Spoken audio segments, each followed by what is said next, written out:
but sasa hiyo news ilikuwa broken to me, naweza sema at the time sikuwa na expect. Mimi nilikuwa na expect hadi niambiwe ni award ameshinda. Naambiwa ni amepass. Akaniambia shushu, mimi kuna kitu nataka tu kukuomba. Sasa watu wanaingia tu. Kamulia gani Viki? Kaniambia mimi nataka tu leo uniruhusu niwe na kuita mama. Imagine. Nililia akiwacha niwaambie. Nilijua watoto wangu wananiita nani? Mama. Si unaona?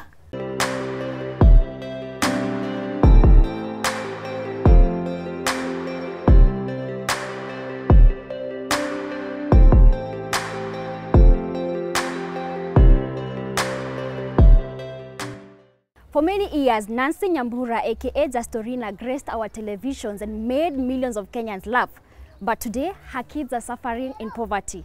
I come all the way to Dandora to meet them and share the story with you. My name is Zanya Thira, and this is Unheard Voices. Wewe, kwani nakula sukari? Kulikuwa na kilo moja juzi. Kwani Wamasai wanakuaga na kwao? Sinasikia Wamasai kasi yao ni kuradarada na kusurura wanaga pahali pamoja.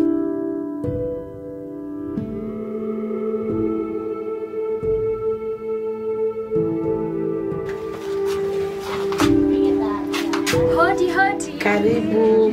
Asante ni sasa. Zuri. So Steve, asante sana kwa kutukaribisha nyumbani. Najua Kenyans wanataka kujua more details about you and your family. So kindly introduce yourself. Oh, hi, my name is Steven Karogo Gishure. I'm 21 years. I don't have much to say about myself, but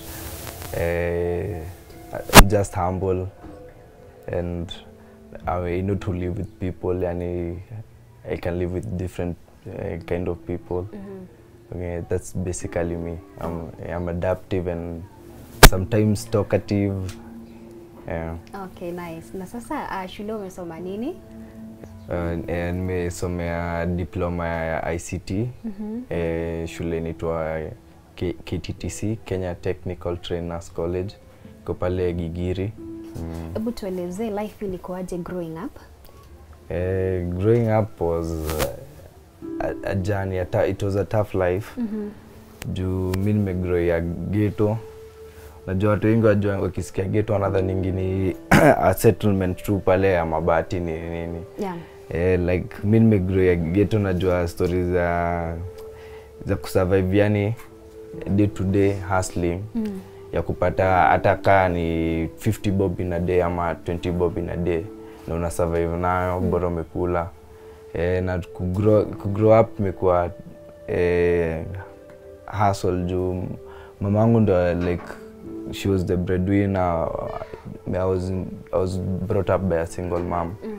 So her life ilikuwa hard for her and for me. So na bado lazima responsibilities zingine mimi ndio ninge have kufanya ya kitafuta do. Responsibilities gani? Like I had to learn kupika nikiwa mdogo, unaona. Nilianza kujioshea nguo. Like sikupata chance kama watu wengine, unasikia mtu alianza hadi kufua kwa high school, unaona. Mimi nilianza kupika, like mimi ndo napikia familia nilikuwa class 4. Hiyo ndio ilikuwa responsibility yangu kupika. All along, yani apart zile time tuko maybe na mbochi hivi ndio sasa ananisaidia, but kujifulia me I think class 2. So mimi nimekuwa like bring you up responsible, like to be a responsible person. And you know, anafurahia sana vile una describe like your mom, she was a single mom na alifanya kuwa responsible man. But what people don't understand that you're the son of this lady mwenye alitu entertain for so long, like alifanya wa Kenya tukacheka na tukapenda kuwatch TV. Unaketi chini na makazi meja kwa nyumba. Ngoja kidogo nitakupigia. Tueleze kuhusu mama yako. Mama alikuwa tu mcheshi, yani alikuwa entertainer. It was in her. Yani amgekaa place like mboe kaja cheka akaja achekesha, like alikuwa mtu wa watu. She had few enemies. Alikuwa pia alikuwa na at some point hadi alikuwa na get physical na wengine. Like unajua pia kawe si tough bado life inakuwa tough on you uko Dandora. Na pia amegrowia venye apart time alikuwa anashisha Moyo venye saa alihamia huku sasa huku Dandora like early 90s. So unaona pia Dandora ikigrow ile name ya Theft nini pia alikuwa bado ndio ilikuwa age yenye ana grow before sasa si generation yetu sasa izaliwe. So she was an entertainer, she was a lovely person, yani mimi nikishina yeye nilikuwa tunajua maisha yangu ilikuwa just different, but alikuwa na boundaries zake. She was ever na watu wanakwanga wacheshi, akikasirika alikuwa mbaya sana, like atakasirika really, hata mimi hata nikuchapa maybe in once in a year, but nikichapa sitasahau. Hata kuna picha zake hapa naweza kuonyesha. Oh wow.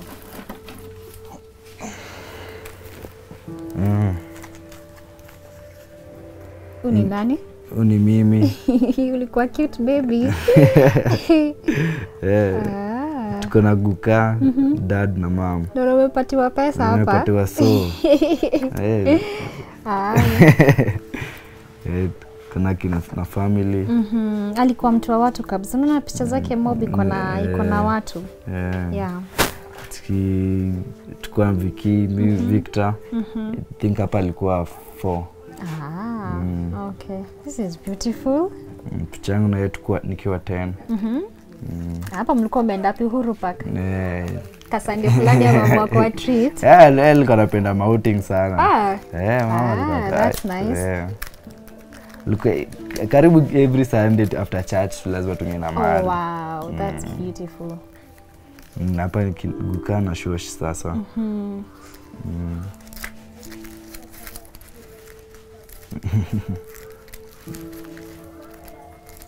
Na Guka bado? Tuko na Guka. Inakiwa Coast akina mama. Hapa ni 98 bado sika nimezaliwa. Okay. But tunaona bado alikuwa tu na group of people. Yeah. Hapa sasa na shosho yangu. Like mom to my dad na shosho ya mom sasa great grandma. Hapo 7-10 alikuwa na act already, but saa hakuwa mingia kwa TV bado. Juu acting is something she did tangu akwe high school, tangu primary actually, like class 5 hivi. So mimi hiyo time ndo alikuwa anafanya Mashangi na Kihenjo, alikuwa na acting hizo. So mimi nilikuwa nishamzoea na hiyo perspective ya kuact Kikuyu. Juu alafu najua sasa mimi sikuwa na mtu mwingine kuachiwa, so alikuwa ananipeleka like everywhere alikuwa naenda events, tulikuwa tuna hata hapo hivyo ndo nilikuwa na juana na watu na socialize na watu. Mama alianza kuwa mgonjwa kitu June 2014. But ilikuwa kitu ili happen in a short period. Si kitu watu walikuwa na expect, unaona. Kuna watu wenye wanakuanga wagonjwa like for a year or 2 wana battle the illness hivi, but yake haiko happen hivyo, ilikuwa kitu gradual, ili happen like kitu ka in a month's time. Ili happen kitu haraka, yani hakuna mtu alikuwa na able kuabsorbia, ilikuwa tu ka accident. Ilikuwa kitu yani hata sijui vile naweza describe, yani juu si kitu hata ilikuwa anyone walikuwa prepared for it, yani hiyo time kila mtu alikuwa na expect achape kazi venye ashajulikana. So unaona ilikuwa tu sad for us, yani. Nataka utuelezee pia jinsi ambayo life yako ilikuwa affected, because sasa ndio mama alikuwa ameanza kuhit na sasa amekuwa suddenly amekuwa mgonjwa. Hebu tuelezewe kama that 14 year old ni changamoto gani ulikuwa unapitia? Nilikuwa napitia different challenges. Nachiki sasa she was popular. Sasa time alikuwa mgonjwa, watu wengi walikuwa na like ilikuwa ina go through social media. Sasa hapo ndio WhatsApp ilikuwa imeanza ku rise. So hizo vitu zake zilikuwa zina spreadiwa. So pia mimi mabeshte wangu walikuwa wanashinda tu akinielezea hiyo story, unaona. na iko ati kitu si kitu inakuexcite kuongelea. Una try kunyamazi kuificha, but some mtu anakuja anaanza maybe anakukumbusha condition yenye maybe mwana mama wako unaona. So ilikuwa painful bado, but pia kuna watu walikuwa wanani encourage, wananishow ata get well unaona. Kulikuwa na wale mabeste walikuwa positive yani. My dad passed in 2005. So it has been the two of us mpaka sasa Victor kakamini in 2009.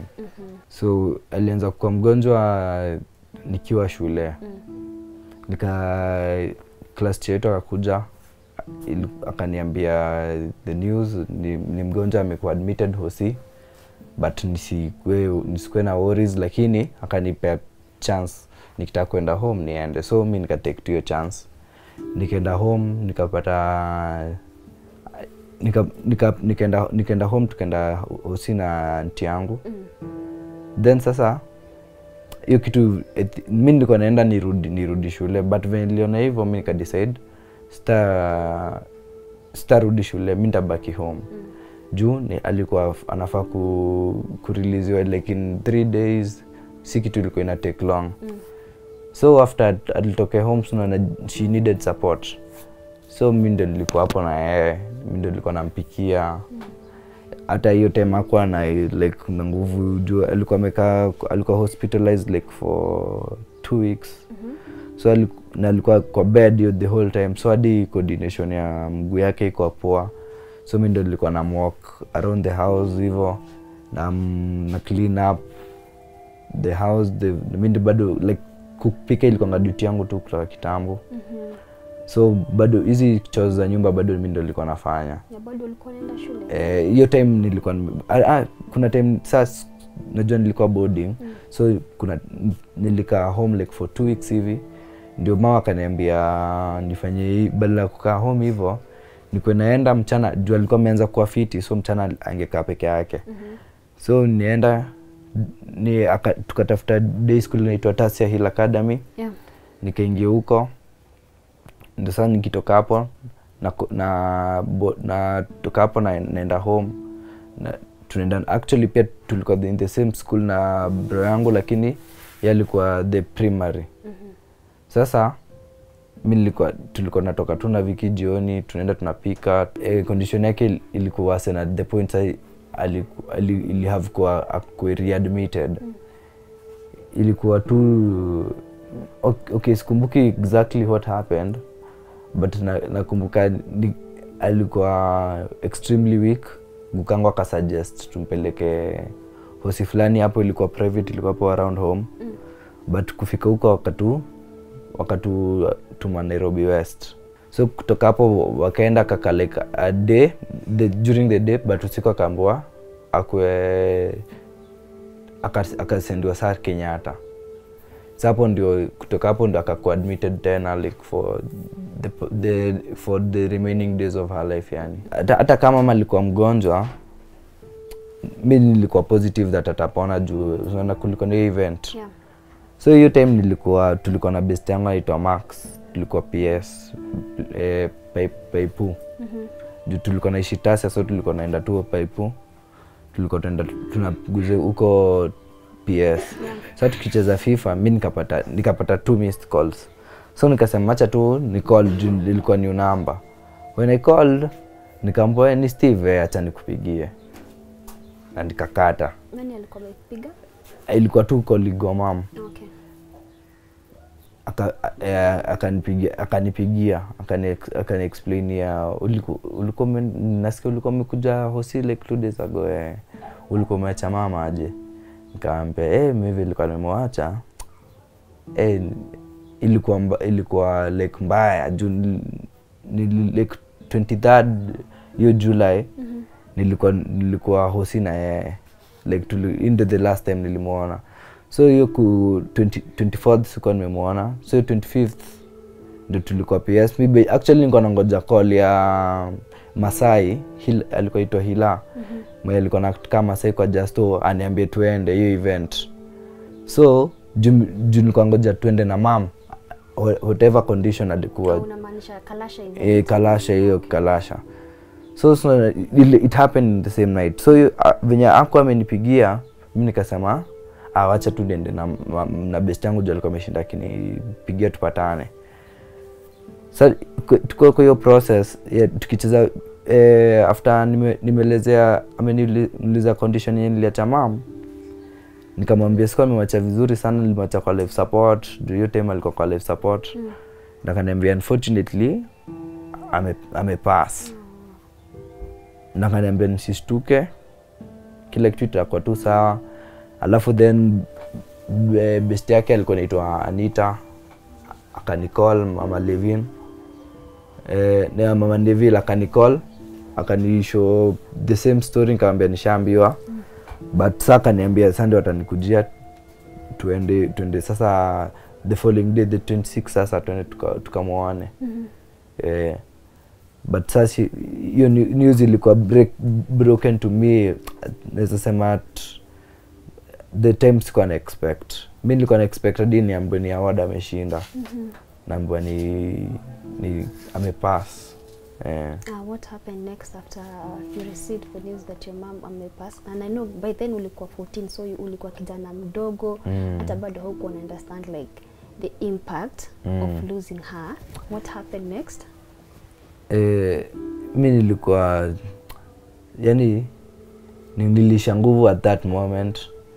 Best yangu kaniuliza ni aje. Hata sikuweza kumueleza, nikamwambia tutoke tu place kwanza, tukaanza kurudi tunaenda home. Ndio nikamshow mamangu manzi amepass. Tukaenda hivyo tukakuwa na a few friends. Pia alikuwa amesikia of the news. Jio story ilikuwa isha break by the time nilikuwa nafika home. Ilikuwa isha spread your news, unaona? Sasa kufika home kapata some few friends, tukakaa hapo tu nao reason, wakaanza kuni support tu, yani mentally kuni encourage. So like but mimi nilikuwa nime experience death at a young age. Like pia mama alikuwa mtu watu, sasa alikuwa anapenda ku attend burials, unaona? So pia mimi nilikuwa nisha understand death. But say time nilikuwa strong, so mimi sikuwa nataka like mtu nikilia or something. Naona pia I had to be strong for Vicky. Sikuwa dhani yate at understand in a different way, but he was also strong. So after hapo tu live on, tukaanza kujua venye burial itakuwa. That Sunday unfortunately 2 days after Shosh pia pass. So ikakuwa kitu family matter sasa, ikakuwa like family iko under so much pressure. But then kila mtu sasa anaanza ku fundraise kuhusu burial nini.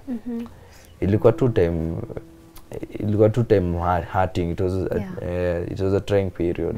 I know, and we were very young then, because a 14-year-old having to deal with that must have been very difficult. Na sasa after umeambiwa mama amepass, and at the same night kuna Kalasha Awards, did you manage to attend that event? No, I didn't manage. Unfortunately, I didn't manage.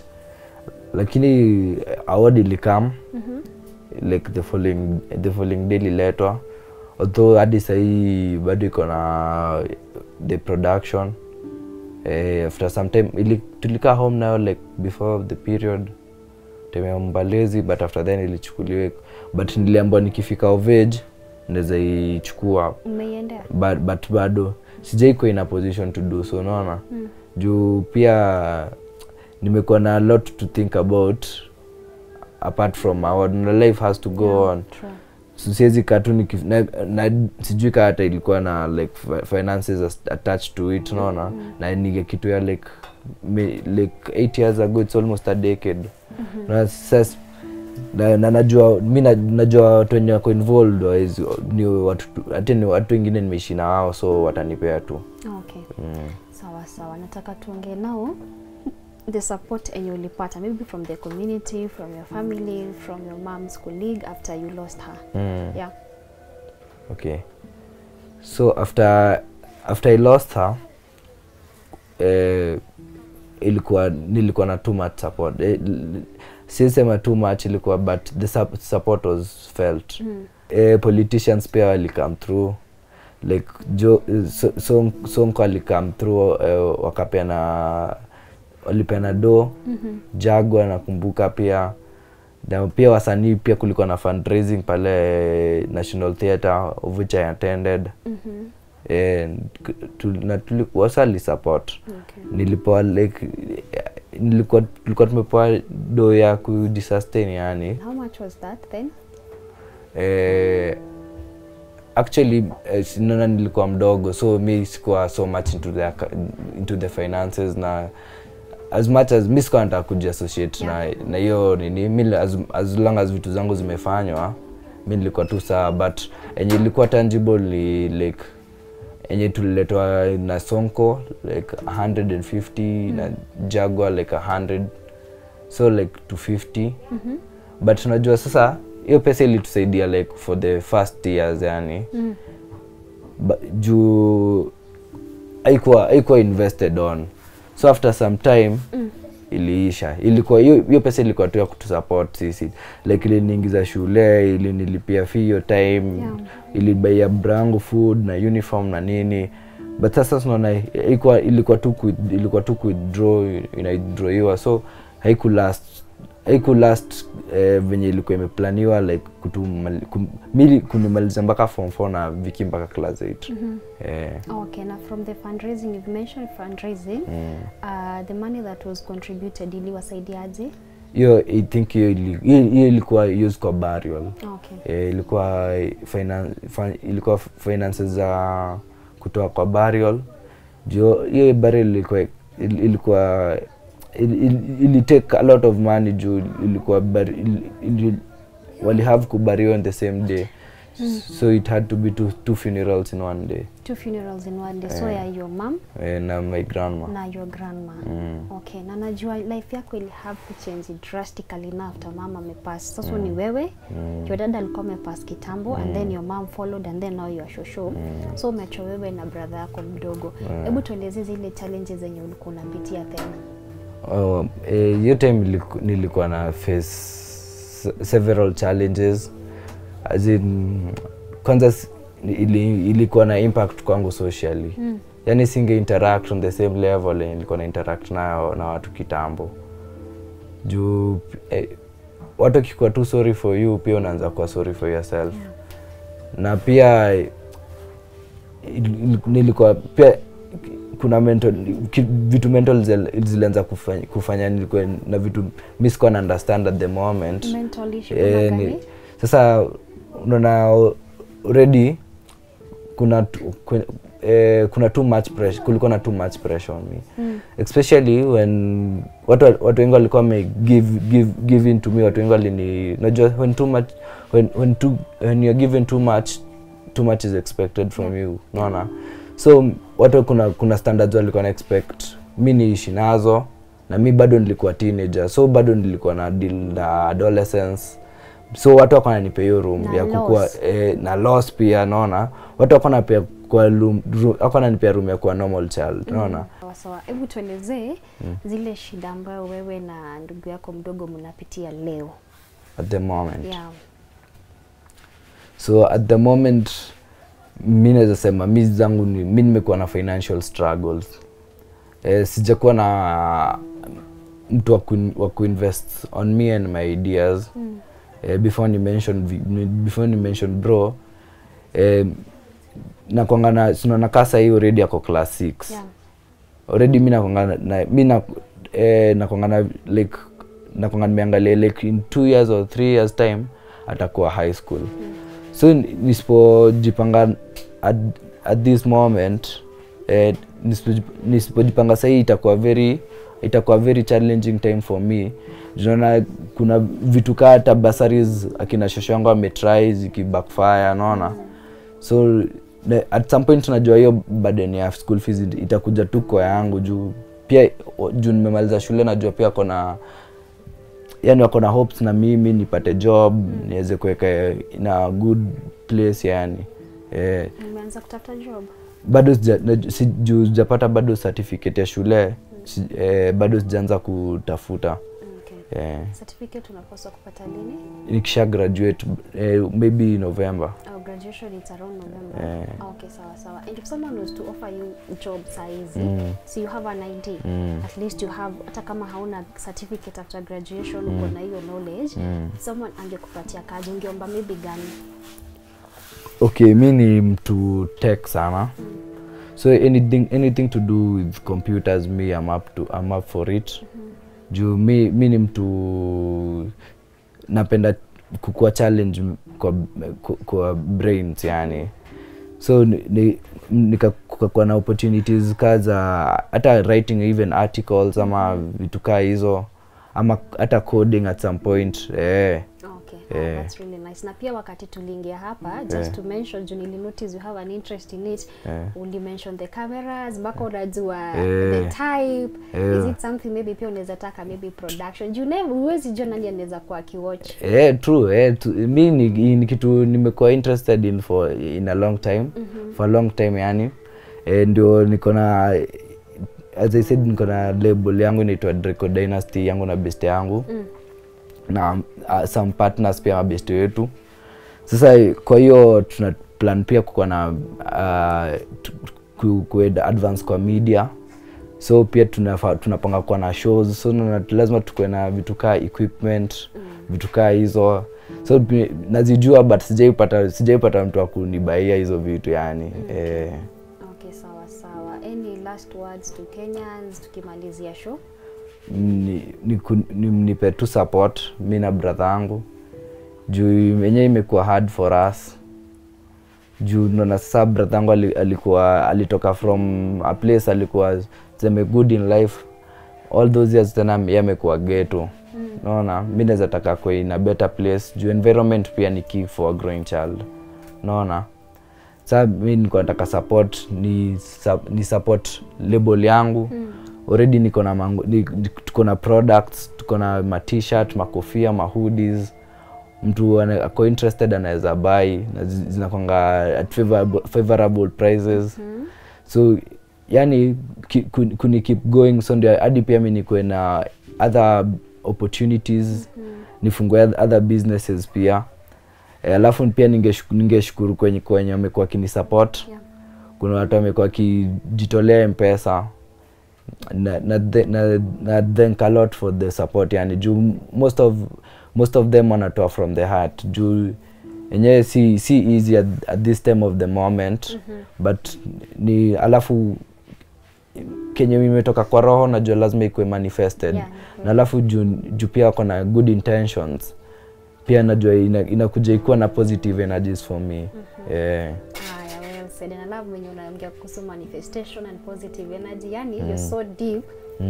Enyewe uko sawa kabisa. Sasa Wakenya wakitaka kukupata watakupata na namba gani? Mkitaka kuni support niko na namba yangu ya simu ni 0799318807. Nirudie? Rudia tu. 0799318807. Itakuja Steven Gishure. Okay. And all the support will be appreciated. Well said. Hata si tunashukuru sana. Thank you so much. I love the way you talked, you praised your mom. So clearly she was a loving mom when alikuwa anapenda watu. I've gotten actually, mimi nilikuwa najua just story. And I know most Kenyans walikuwa najua just from the TV. But sitting here next to you and hearing you share her story, when you describe when alikuwa mcheshi.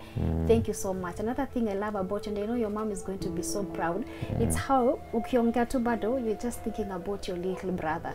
Because I know when you lost your mom ulikuwa mdogo na yeye alikuwa mdogo zaidi. I know you have like a 4-year gap. Actually it's 8 years. 8 years gap. So nine actually. Yeah, so that's huge.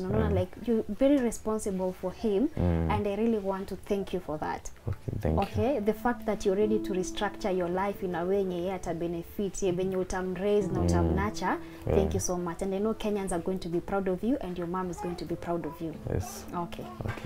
Sawa Steve Omras. Nikuita hivyo. Ras Karogo. Ati Ras nani? Karogo. Nice. Bazua mtaa yenda bazua mtaa. Bazua mtaa yenda bazua mtaa. Bazua mtaa, yenda bazua mtaa, yenda bazua mtaa, yenda bazua mtaa. Bazua mtaa, yenda bazua mtaa. Bazua mtaa, yenda bazua mtaa. Bazua mtaa, yenda bazua mtaa, yenda bazua mtaa. Bazua mtaa, ndio Yesu wangu ananipendanga sana. Tangu utotoni hajawahi kuniacha. Kila siku mimi napenda kumbuka sana. Amenifanya bazua, mimi nampendanga sana. Nampenda Yesu wangu hapo Sunday kanisani, mwisho rafiki zangu wanaemili zake baba ati baba. Yesu ndio baba ya rejoice. Rejoice, and again I say rejoice. Rejoice, and again I say rejoice. Niko class tu mimi shindanga kuchekesha watu. Watu wanakupenda juu unashindanga ma jokes pale kwa class kuchekesha watu, si ndio? What's your favorite subject? Favorite subject yako ni science. Okay, sawa. Naitwa Eunice Nyambura Unja. Na mimi ni shosho wa kina Steve Karogo. Na huyo Guka alikuwa anakuonyesha kwa picha ndiye mzee wangu, ndiye Guka wake. Watoto wacha niseme nimewajua kutoka Just Sorina. Yani huyu msichana akiwa naleeka. Juu nasikia sasa huyu alikuwa Guka yake, kwa hivyo alikuwa anakuja. Kwa hivyo ni mtu hangeepuka na kukosa kukuja kusalimia Guka yake. Kwa hivyo lazima angefika hapa, akuja tuangalie hali iko aje, alafu ndio anapitia anarudi kwake. Kwa hivyo sasa ni mtu alikuwa karibu na sisi. Okay. Na nimeongea na watoto wakanielezea zile challenges ambao wanapitia saa hizi. Na wamenieleza wewe ndio unakaa na mdogo wake Steve anaitwa Victor. Hebu tueleze ile mtoto wa aina gani na pia Steve mtoto wa aina gani? Okay. Wacha niseme ya watoto wa Justorina hawajai tupe headache. Isiponi vile changamoto ziko za hivi na life ikawa ngumu. Hakuna mtoto tushawaistuliwa na tukaambiwa ati anafanya hivi na ndio ati sasa iko situation nyingine mpaka sisi tunapewa maripoti. Ni watoto wazuri, ni watoto watiivu, ni watoto wanasoma, ni watoto wako na ile hali ya watoto na wazazi kupitia mambo mazuri. Okay. Na unaweza sema ni challenges gani ambao wanapitia now that mama yao mwenye alikuwa breadwinner hapo, na najua hata wewe huwezi sema ati hauna challenges zako. Pia financially you have things going on. Hebu tuelezee ni challenges gani ambao wanapitia? Okay. Challenges ziko mingi. Juu vile Justorina alituaga ni kitu ilikuja kitu hata siku ya leo ukianza kufikiria ni kitu mimi inaniazanga. Hata huo Guka kwanza hizo picha hata vile mmezitoa ni kama sasa hata ni kutoka hiyo wakati mimi sijawahi ziangalia. Juu ile kitu ilikuja ni panic na ikatustua mara moja. Juu kuna hope alikuwa anapenda huyu Guka yake sana. Kuna wakati alikuja hapa akamwambia Guka utaenda na gari kama nimekununulia.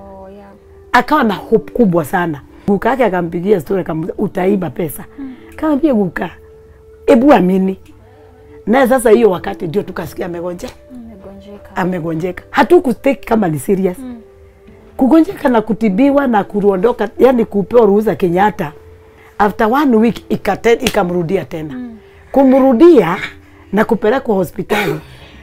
Vile tulienda sisi mzee huyu Guka akaenda kumuona. Kwenda kumuona wakiwa na Steve. Juu Steve sasa ndiye alikuwa control wa kila kitu, ndiye alikuwa anatupasia ripoti juu wako Tasha na sisi tuko hapa Ndando. Sasa vile tusikie tena amerudiwa na hiyo ugonjwa. Tukasikia panic.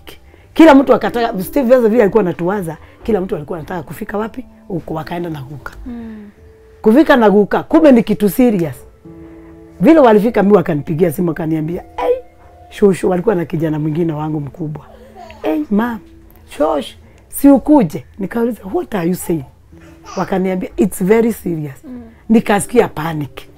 The following day sasa Steve tukaanza nikauliza Steve ako wapi? Wakaniambia tuko tu na yeye lakini ako tu within. The following day tukaamka asubuhi na mapema tukaone Justo. Kwenda huko. Ile swali tuulizwaje? Nyinyi ni nani kwa kina Justo? Kama tunaficha Kwa hivyo si kitu tulikuwa tunatarajia. Mimi sasa ile nisikia tu ati ni nani kwenu kwa Justo ni nani kwenu. Ni anguka tu hapo. Na Guka kama ameniambia ile kitanda ndio Justo alikuwa. Hatukumua. Yaani naye akakosa nguvu. Hakuna mtu aliongelesha mwingine. Sasa Steve sasa hiyo atumpigi simu juu ako Tasha. Sisi ndio tumetoka Nando. Mimi nikaanza kulia, nikalia, nikakosa nguvu, nikashindwa namna gani. Vile waliambiwa na hao madaktari wakapewa room ya kukaa. Tukaambiwa wacheni sasa kwanza mtulie. Juu nimeona sasa hata tukiwapeleka mkamuone itakuwa mbaya. Tukakaa. Nikaanza kuitisha. Yaani nikoza nguvu mpaka miguu ikakosa namna kabisa. Gukaa kama hivyo tu. Sasa vile tu tuliongeleshwa tukapata hiyo neema. Sasa tunaulizana na huyu ako wapi? Juu sasa huyu ndiye tunahurumia. Kama sisi tumekosa nguvu, huyu mtoto wako wapi saa hiyo? Kumbe tayari saa hiyo kila kitu imeenda. Masisters zangu wakaanza kunipigia simu saa hiyo tukiwa Kenyatta pale chini. Wananiambia vile wanaona, nikasikia ile dunia tuko sio yetu. Huyu sasa ako wapi? Viki sikuwa nahurumia sana juu ni mtoto. Ule sasa nilikuwa nahurumia ni huyu. Na ndiye alikuwa na mama yake wakati wote, alikuwa mgonjwa juu alikuwa anakaa Tasia. Sasa vile tulifika huko, kila kitu ilikuwa inajulika. Tukapata kama kuna watu wamempea hiyo neema. Steve naye alikuwa mtu mkakamavu, yenyewe anajua life vile umesikia akisema. Akawa akona nguvu hata kama tu kuna kitu anawaza, ikawa tu stress. After 2 days, ule naye sister ya huyu mzee wangu Uguka na akaaga mama ya Justo. Kila mtu sasa ni kukufa. Sasa ni double tragedy. Sasa ikawa hakuna mtu anaelewa what is death, what is going on, what. Tukakaa hiyo maisha. Tukakaa hiyo maisha. Sasa yani hiyo kitu ilifanyika, hiyo burial preparation, kama hakuna mtu anajielewa kifamilia. Kila mtu kimwangalia, hata Steve, yani huyu sasa ndio tulikuwa tunapenda. Huyu ndio mimi nilikuwa shughulikia na huyu. Juu sasa nilikuwa naona Steve anaweza tuacha na kaende hata labda apatane na gari na ajigongeshe. Due the situation which has come, nobody was yani hakuna mtu alikuwa anafikiria inaweza fika hapo. Na ni wakati ule Justo alikuwa tu Mungu amemwanza kumuinua. Hiyo kitu ilitustua. Tukawa watu hawaelewani, yani si kuelewana tukivita, kila mtu ako confused. Hata wakati wa kufanya bari, unajua vile watu wanaprepare, mnasema tunaenda hivi, tunafanya hivi, hakuna. Si tulikuwa mtu wako kivyake hivi. Yani sauti ni machozi inamwagika hivi. Uelewi, unauliza maswali, unashitwa ni nini? Ni nini? Ikaisha hivyo. Vile tu iliisha hivi, ikawa kuna, yani nikaona sasa maisha imekuwa ngumu sana. Mtoto alikuja akaniongelesha juu hawa watoto wangu wawili. Akanisema Nancy na Kale. Akaniambia shushu, mimi kuna kitu nataka tu kukuomba. Sasa hiyo sasa watu wanaingia tu. Kamulia gani Viki? Kaniambia mimi nataka tu leo uniruhusu niwe na kuita mama. Imagine. Nililia akiwacha niwaambie. Mimi jua watoto wangu wananiita nani? Mama. Si unaona? Akinikalia. Nikauliza Mungu, "Wewe kwa nini Viki? Kwa nini nimefika hiyo situation?" Hapana, si mama yangu nasikia amekufa. Sasa atakuja wakati wa niruhusu tu nikuwe na kuita mama juu ya watoto Vikevo na Nisi. Siwa wanakuita mama. Hata ukanta mwambie, kamwambia wewe unaniita hivyo, nikamkumbatilia. Sasa tuko kwa hiyo preparation. Nikauliza Mungu gani? Kaka mtoto ameanza kurealize kuna kitu imetenda. Nikaambia Mungu nipe upendo. Mtoto nikae na nini? Na sijui kwa nini amenichagua. Huyo mtoto kutoka hapo. Nikaambia mzee wangu, hata alikuwa tu hapo kwa viti. Sasa vile wageni wakiingia, ni sisi wanapata. Ikawa tu ngumu. Nikaanza kuambia Mungu, Jesus, wacha nichukue mtoto. Nikae na yeye. At least Steve ako understand, lakini mtoto sitaki juu yeye mwenyewe kutoka roho yake imeonge. Nikamwambia sitakuachilia Viki. Tutakuwa nawe. Unaniita hiyo jina kama watoto wengi. Na tukamruhusu na kukaa. Kutoka hapo sasa akaanza kutuita aje. Hata tukienda mazishi alikuwa ananiambia mama. Hivyo tu. Na tukamaliza. Vile sasa tulimaliza, tulikaa chini na mzee wangu. Kaniambia sasa kulingana na vile mimi nimeangalia hata vile tumezikana huko kwa nini, wacha tuwe na watoto, Steve atakuwa. Na vile sasa Steve atakuwa, Mungu ndiye atatengeneza nini? Je, unajua sasa uwezi focus ujue what will come to the future. Sasa juu Steve, yani hiyo kitu Steve wakati ule mama yake alikufa, Hii kitu haikumshika sana juu marafiki walikuwa nakuja na wana-embrace, wanampa a lot of love which helped him a lot. Sasa ile mama sasa vile tulimzika, challenges zilitokea. Steve akawa sasa kweli life akaona kweli mechi. Hata sisi tukaona. Juu tulikuwa tukakaa hata kama mwezi mzima tukiwakaisha. Na sasa unajua lazima atarudi shule. Tukaona kweli mtoto hafai kuachiliwa na yeye kaendelea tujua ile love ya watu. Na vile tuko na yeye. Sasa tukaulizana na mzee na Ugu Kayao. Unajua sasa mtoto ni mdogo wacha tukae na huyu Steve juu ako boarding amalize shule sasa iwe nini. Steve akaendelea na ile motivation na akaendelea vizuri na ajai to pay pressure by the way. Steve hatujai pigiwa simu na mwalimu nisiwezi nikamwekelea niseme ati amefanya vibaya kwa shule. Steve alikuwa mtoto mzuri akamaliza hivyo, ikawa hivyo. Hiyo pesa umesikia vile amekueleza ikaendelea hivyo mpaka akamaliza form 4. Sasa akaanza ile ingine sasa hiyo umesikia anataka ku graduate. Ikaendelea na nikaona tu Mungu ameendelea naye. Sasa Viki tukawa na yeye. Steve ako pande na huyu ako wapi pande hii. Tukamlea, hajawahi tupe stress, ni mtoto mzuri, ni mtoto mtiifu, ukimtuma Viki anasikia. Oh my Jesus. Mungu akashuke haki kwa watoto. Because na kuanga na upendo hata watoto wangu ni vile hujawapata hapa kuna wengine wakubwa. Hata Steve mwenyewe amesema kuna watoto wangu huomba hata na tunashikananga na watoto wadogo hawa. Viki sasa ako class 6. Tumeendelea naye vizuri. Challenges ni mingi. Nisiwadanganya because life is too difficult nowadays. It is very difficult. Hiyo shule mi huenda tunaongeanga na walimu naambia ningojeeni hivyo. Ile kitu napata na wapatia wanaruhusu juu walienda kujua the situation of the boy. In fact those teachers some other days wakaniita wakaniuliza hey ma'am kwa nini hujaileta report uko na orphan kwa hii shule. Nikaambia sionangi vizuri kusema hivyo juu sasa sijui kama shule iko na hiyo line. Wakaniambia tumekupe heshima kama unaweza fanya hiyo kitu na juu mtoto hatujai realize ana mzazi. Juu watoto ukiwashikanisha wote watatu wanaendanga hii shule lakini hakuna mtoto anaonekananga ako kando. Nikamwambia hiyo tutaendelea hivyo mpaka Mungu amali. Sasa Steve akikuja juu yeye lazima akuje wakati wanapata nafasi. Anawachangamsha, anawachukua wote ni the same.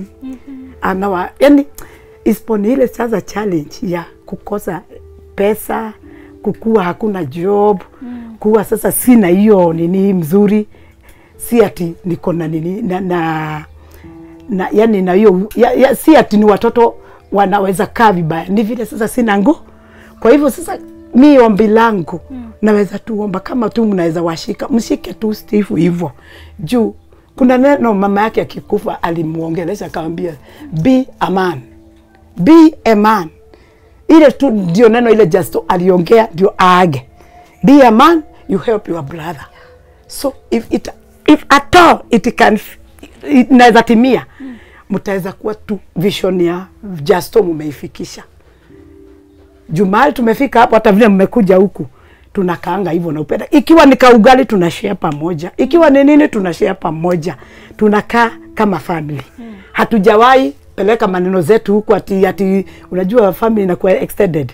Ati mtafute Steve Steve ameleeka maisha ya kutosheleka vile ako. Akiwa hana anakuja anatuambia niko hivi. Nasi tunamwambia encourage. Tunamwambia usiwe na stress. Maisha inaendelea. Sasa vile hata nimeona mmekaa huku nimestuka nimeambia Mungu, na Mungu tu mkatengeneze njia huyu mtoto. Mkatengeneze yeye njia tu juu yani ako na courage. Kuna kitu iko ndani yake. Kuna kitu anataka kuonyesha juu mimi hata siku anafikiria kitu kama hii. Vile niambia jana usiku nikasema oh my Jesus. Vile sasa nimeona vile mmekaa nimesema kama kuna njia mnaweza msaidieni tu. Saidieni mshikeni mkono na mimi najua Steve hata waibisha. I know about him. I know about when he come. He collect all these children. He yani kuwafurahisha. Anakujanga ananiambia, "Shosh, wacha kujali. Namwambia uko na pesa, niko na 500, wacha tuende. Yani watoto wanakuja wakiwa wamefurahia wote. Sasa alikuwa ananiambia jana vile alisifika. Unajua tumepigania na gukaa, niambia kwa ushago na yenyewe kwa ushago. Kamwambia wewe enda huko kama uko na wageni wewe wapele. Tayari ashawari mwalifu wanaongea kitu kimoja naye dakararagia. Sijui kama unasikia Kikuyu. Yani akiambiwa kitu naguka anaisikia na anaifanya. Kwa hivyo siwezi nikasema artist ni shida tu. Na ukisikia nalia kuna shida anapitia, yenye anapitia. Juu anatupigia saa zingine simu sana hii. Saa hiyo niko down. Napigia labda kijana wangu simu ananiambia, "Oi, saa mama sina." Anapigia sister huyo kazini yake anamwambia ukaro anakuanga tu hapa kwa mama yako katoto. Anaambia acha nione ile kitu niko na hata kama nikamia. Na anamwambia nitatosheka. Ungetaka watoto wasaidiwe aje? Ile usaidizi tunaweza omba wala wanaweza tusikia wala wanasikia hii habari. At least naweza omba kama tu kuna mtu anaweza jitolea Steve apate kazi. Awe at least kuna kitu amejitegemea nayo hivi, at least ako somewhere. Vile anaweza kuwa at least by his future. Kuna kitu, yani kuna usaidizi ako nayo hategemei pahali popote, lakini kuna kazi anajifanyia. Juu ni kijana najua ni potential, ako yani active. At least ndio kwa kila ile shinda anapitia na ile brother yake anapitia, kuna kitu yani at least. Hiyo naweza omba tena huyu Victor Brian na naweza kuomba tu wale tu wanatazama, wale wako na hiyo huruma, wanaweza msaidia angalau apate hiyo school fees zake, vile anaendelea na masomo juu sasa yako class 6 aende mpaka secondary, aingie mpaka hata iye college. At least future yake vile mama yao alikuwa anatarajia iwe tu imeshine. Wale tu wanasikia, wale tu wa huruma, wale wanaweza guzwa, wasikie tu these are the orphans children. Through their orphans because they don't have a father, they don't have a mother. If at all somebody can hear about help, they can take at least a chance and they assist these children. Asante sana for that. Na najua wewe ni guardian wao, ni shosho yao. Na Wakenya wangetaka kuongea nao na wewe ili wajulie hali, wajue progress yao. Wanaweza kupata namba gani? Ile namba wanaweza nipata nayo ni 0707 23 35 90.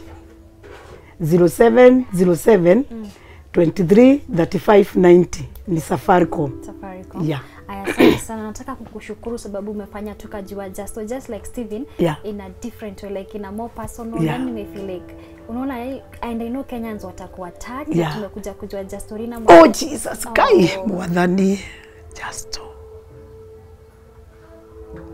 Thank you so much. Asante sana kwa kuchukua watoto wake ukawalea. Najua si rahisi. Unapata like some people it's not an easy thing kuchukua mtoto wa mtu hata kama ni wenyu na kuwalea na kuwapenda. May your cup overflow with blessings. May you never lack na Mungu. Jehovah gai mwadhani Jesus. Asante sana. Thank you so much. Mkabarikiwe na Mungu. Vile mmefikisha miguu zenu hapa, muinuliwe mbarikiwe. Amen. Na najua kuna njia mnakuja kufungulia watoto. Najua kuna njia zenu zitafunguka. Sisi hatujaipiga simu mahali popote na uguka. Tunajua Steve anapitia mangumu sana. Haya anakujanga na anatuambia. Najua yeye ni mtu wa watu, anatuambia msijali. Yeye hiyo neno hayachangi. Anatuambia msijali. Kuna wakati mwingine Mungu, yani anakuanga na hiyo hope. Kuna njia inakaa. Kwa hivyo wacha niseme vile mmekaa nimefurahia hiyo kutembea kwenu mkiwa wote entire hata wale mliacha mbarikiwe. Hiyo kazi mnafanya kazi, mtafikia watu na Mungu atawaguza. Yeye mwenyewe afanye kazi yenu na hii kampuni yenu iendelee.